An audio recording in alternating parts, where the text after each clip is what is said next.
سيقول لك المخلفون من الأعراب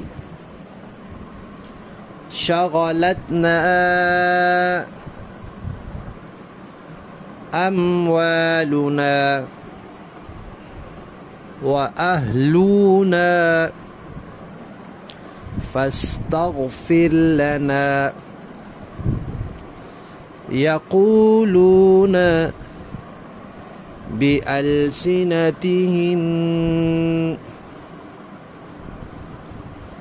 ما ليس في قلوبهم.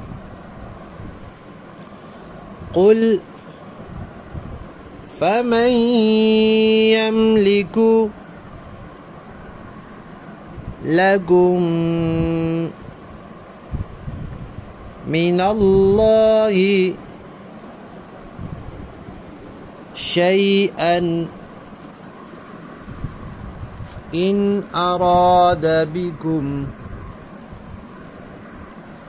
ضرا أو أراد بكم نفعا بل كان الله بما تعملون خبيرا.